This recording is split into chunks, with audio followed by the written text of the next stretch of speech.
Hi there, Katya. I'm well. How are you? Good. Let's talk, friend. Let's go. I'm watching the show and I am like, what is happening? Why is she imploding her life? Right.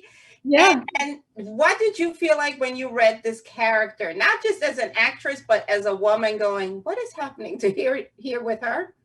Well, as a woman, I could really relate to her. It's like I'm a mother myself of three kids, and I think motherhood is a very complex and messy thing, and there's no right way to do it. But I also think that you can be a really great mom and also wonder about the choices that you've made.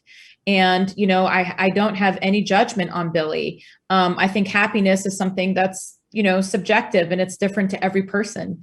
And I think that you can oftentimes look back on your life and it doesn't matter necessarily what walk of life you come from or how much money you make or what your job is, but I think nostalgia is an real and common thing where you look back and you go, well, what happened if I took that right hand turn instead of that left? Where would I be now?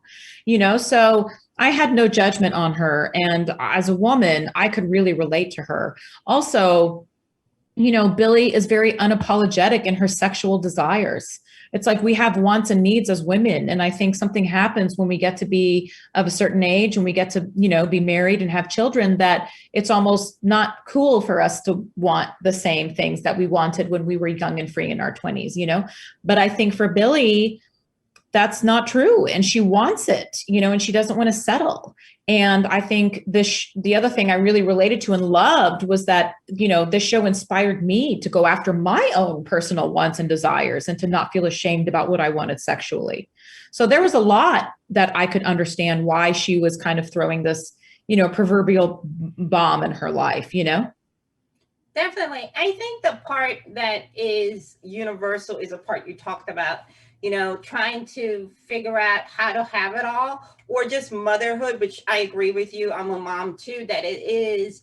I always say I'm going to write the real motherhood baby book to tell you that you're going to be in your pajamas like she was in her nightgown. Yeah, But yeah, yeah. yeah, and the thing that struck me though is why not communicate with her husband better? I think that was the thing that I was just like, talk to him, tell him what you want, tell him what you need. He's on your side. Why do Right. you think she feels as though she can't get that from him? Well, first of all, we wouldn't have any drama if it were that simple. So from a storytelling point of view, it couldn't have been that simple. And eventually they do get to a point where they start discussing things. But, as it says in the first episode, she got her heart trampled on so badly by Brad that when she met Cooper provided that safety, that soothingness, that security that she always wanted. But she felt for herself that she had to be quiet, that she had to hide those portions of herself in order to fulfill what he wanted. So I think as women, this thing happens. There's a stereotype. Society doesn't necessarily encourage women to be vocal. Society doesn't encourage women to be open about their sexual needs.